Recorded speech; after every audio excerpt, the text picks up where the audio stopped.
Hey Hi. girl, Hey, how how are are you? you? I'm good. Look at my Christmas tree. I love your Christmas tree and your Sparkling pink. background. Yeah, this is Yeah, such a special time of year. The lights make me so happy because it's so dark I outside. know.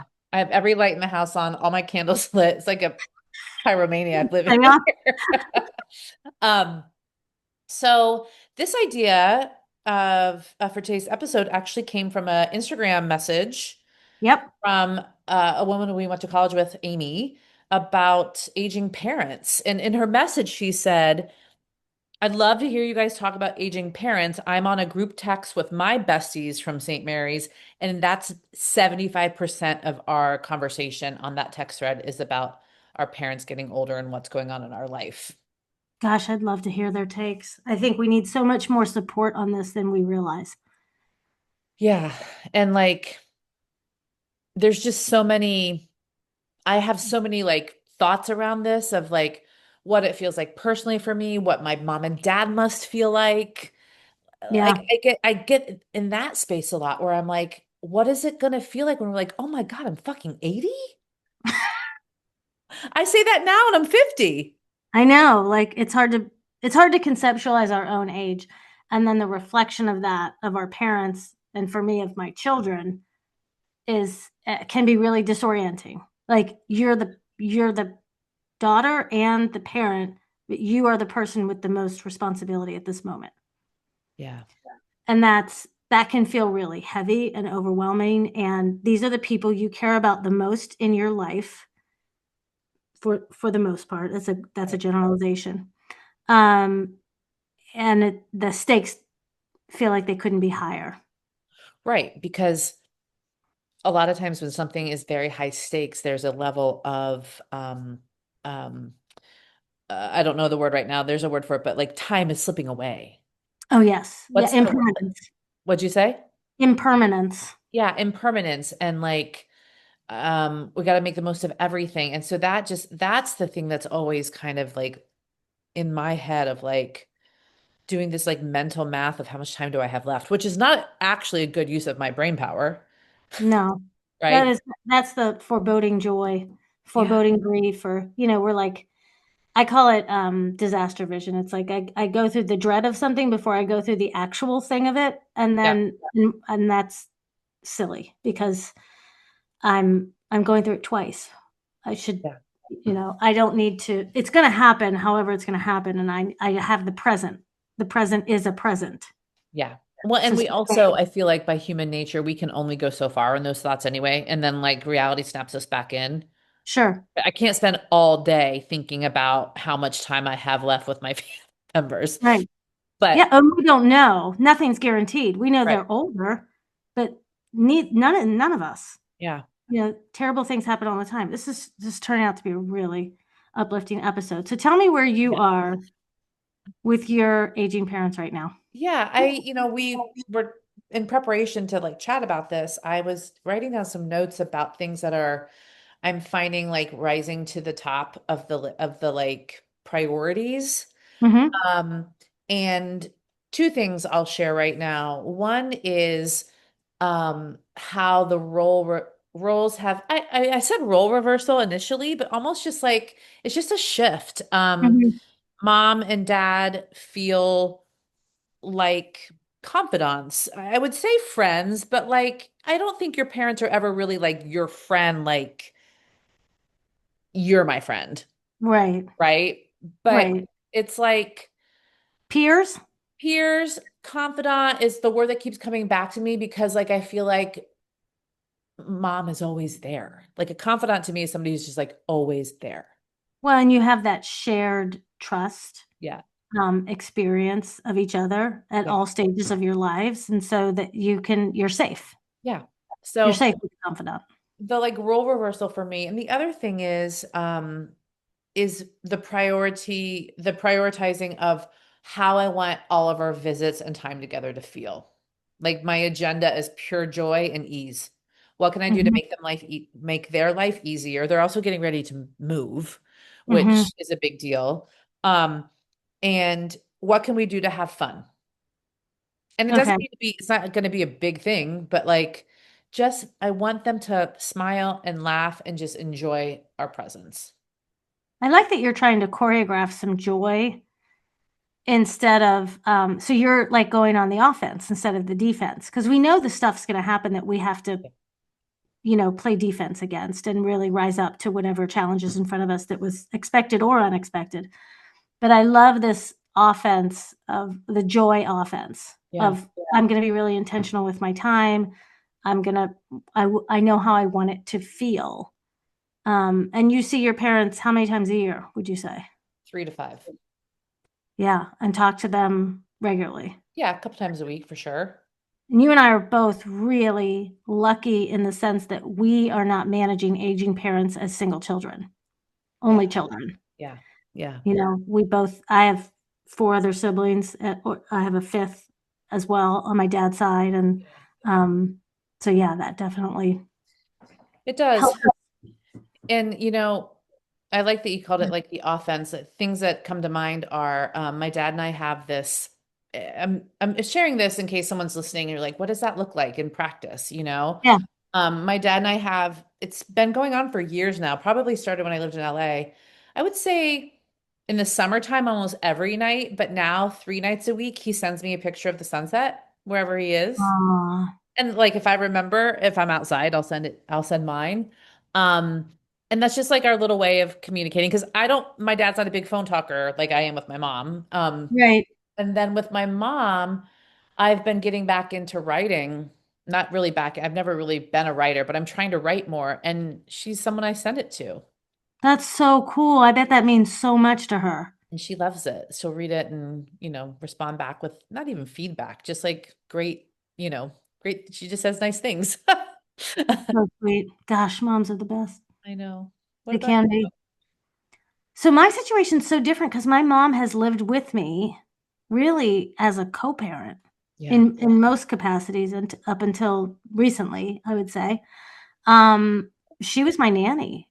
Moved in 4 days before Francesca was born. I went into labor the day after she arrived, which was, 19 and a half years ago. And I was in labor for a couple days, a couple hours at a time Hmm. before she finally came. But yeah, so I am what is hitting me hearing you is that I'm not nearly as intentional as I probably could be, or I don't want to should myself, but Right.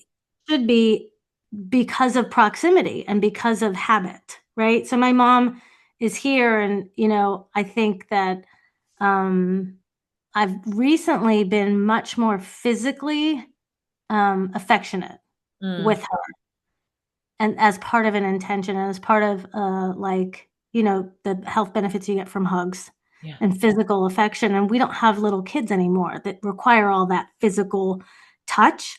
Hmm. And so I think she's a very affectionate person, and I think our aging parents can get a little touch starved, Hmm. um, which I want to be more intentional about with her specifically. Something that is coming up for me right now, having visited you and, spent time with you and your mom, is the it's such a beautiful like dynamic that the two of you have. Like she has been like a roommate. Yeah, it's And true. like I mean with her own space and distance and it's not Yeah, like but there is just this kind of unspoken ease and like understanding of how things work with you guys. Um, and I'm sure other people are like, oh my God, I could never have had my mom living with me. You know what I mean? right. The boundaries that they'd have to set, or my mom would be so this way, or I would be so that way. You guys just, I'm not saying it has always been easy. I don't know, but like, I just feel like there's such a beautiful understanding of each other's needs. Thank you. I think you're right. It's a beautiful reflection. My mom and I had a couple years. I was the youngest. I am the youngest, and we had all of high school together. Everybody left, and I had all of high school before I went off to college, and so my mom was divorced and rebuilding her new life at that point. Hmm. And so there was this equalization, this like peer to peer kind of. She was in the teenagerhood of her new life, and I was a teenager for the first time. And so our dynamic was interpreted as disrespectful to a lot of Oh, my interesting. aunts and uncles. Like they did not understand our dynamic. And my mom would often defend me, which was really nice because like she would say, Elena and I grew up together. Like Yeah. acknowledging that we were in a unique circumstance and I had this lane with her to speak freely and frankly. And I'm sure that's why I have the strength to be an authentic, transparent person when I feel most vulnerable Hmm. doing it. Um, but yeah, we've had an interesting run, and she went to live with my brother and his partner when they had their first son, and she said, I'm going for 4 months to help them, and she came back 4 years later, and because they had twins the next year, and during that time I got divorced, The four and years she so was gone.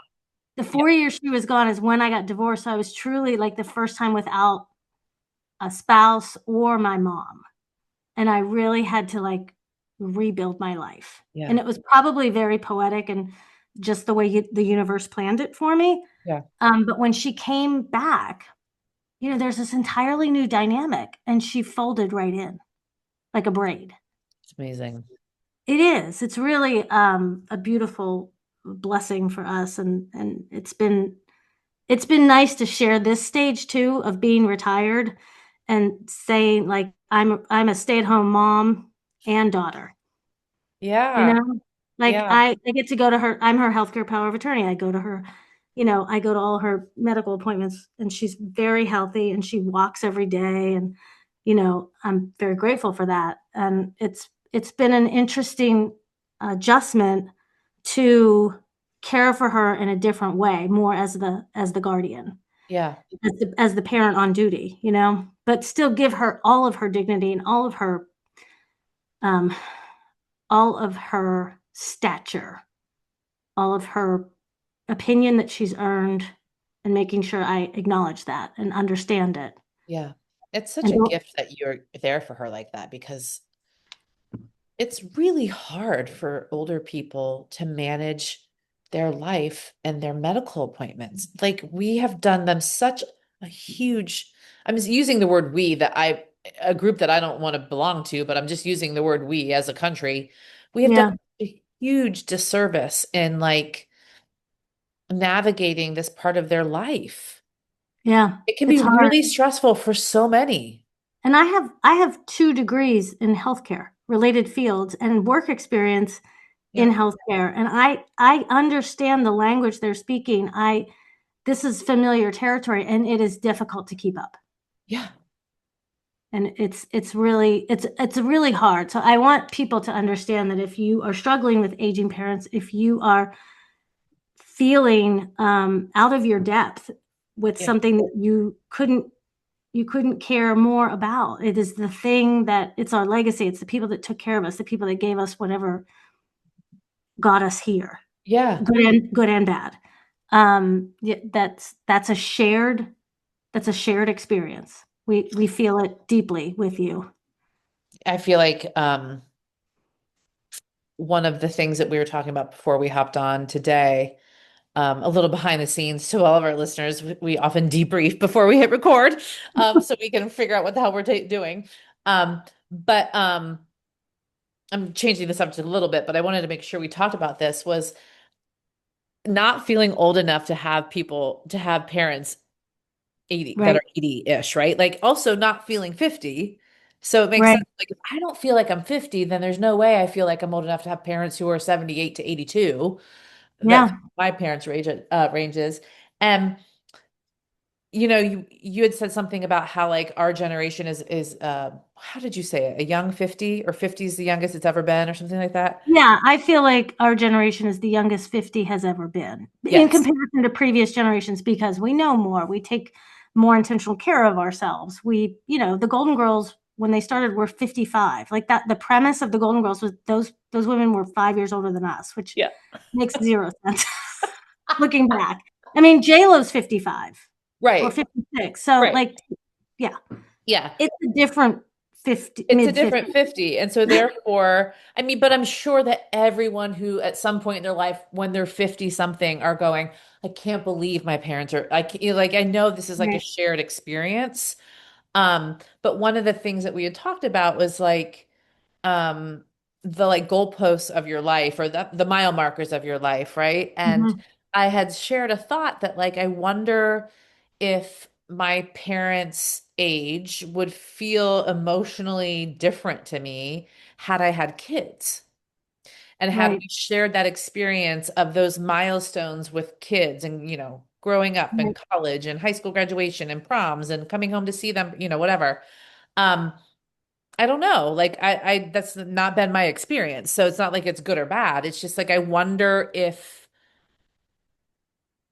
had they been more involved, if I had had that life, would it make more sense for, I don't know. Does this make sense? It does. I just think you're imagining these parallel alternate versions of life where there were more layers Yeah. or intersections with your parents. And I think I understand my mom as a mom more because of my Right. experience as a mom. So there is that connectivity there. Um, I I understand what you're saying in terms of imagining the milestones that might be missed, Yeah. the future ones. And my parents are 84 and 87, and that's, like, squarely in the bonus round for Yeah. people our age to have both parents. My parents are divorced, my dad lives in North Raleigh and had cancer, many years ago, and I was able to be part of his team, taking him to his treatments, and that really was a special time for us. So even in the crisis of it all, there is so much opportunity for connection. Yeah. So even as the worst happens, lean into the opportunities to, just filter out all the bullshit and focus on the thing, The joy. and the joy and the moment that you want with this person, and do that every day, even before the stuff that's gonna happen happens. Yeah. It's probably a Um, good place to wrap. I don't know Yeah, what I think time. so. No, I was just gonna say I was gonna say I think that's a good place to kind of pin this and hopefully anyone who is, going through this heard a few things that they're like, yeah, me too, or like, oh, I hadn't thought of it that way or whatever, which is always the intention of these episodes or these podcasts. Yeah. Well, do Um, reach out to us and tell us specifically if there's things you wanna discuss more. We're yeah, it happy was to really do. helpful to get that message. It was like, oh my God, we'd Yeah, love to talk about this. yeah. Um, so Elena, why don't you influence me on something today? Okay, I'm holding this up to the screen. Maybe we'll take a snippet of this for the Yeah. socials, but it's called Thera Ice RX, and it is a Okay. headache cap. And you can put it in the freezer, and I'm gonna put it on for you. Yep. Put it on. We're gonna record this. Yep. And I get migraines. Sometimes I get the aura, just the aura, and sometimes I get the migraine with the aura. But this covers my eyes and adds some compression to my head and helps me literally block out everything so that I can wait out the storm of whatever's happening in my head. What's an And aura? Amelia bought it for me for Christmas. Aw. Yeah, my sweet daughter bought it What's for an me. aura? Migraine aura is when you might be having a stroke or you think you might be, but, there's, like, all these, like, the light is all jaggedy, like, do Oh, you know the old cartoons when it's like, "Pow!" and then yeah. it has that jaggedy star? Your vision does that. Ooh. I started to get those when I was, first got pregnant with Amelia, and I've had them ever since. Well, it was fitting that she bought you that for Christmas then. Wasn't that sweet of her? She owed me. Yeah. How about Um, you? Mine is a new scented soap from Trader Joe's. Um, I called it bergamot and vetiver, and you called it bergamot and vetiver. I think they're both correct, whether you're saying it French or English.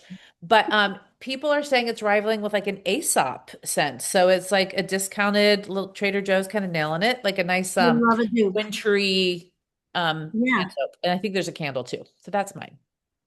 those are my favorite scents. The like wintry ones. Bergamot or bergamot, Oh yeah, yeah, depending yeah. on how you say it. It's orangey, like an Yeah. Italian orange scent. I love Yeah. it. It's lovely.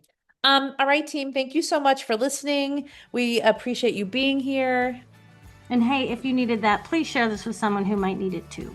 Have a good one. Bye. Bye.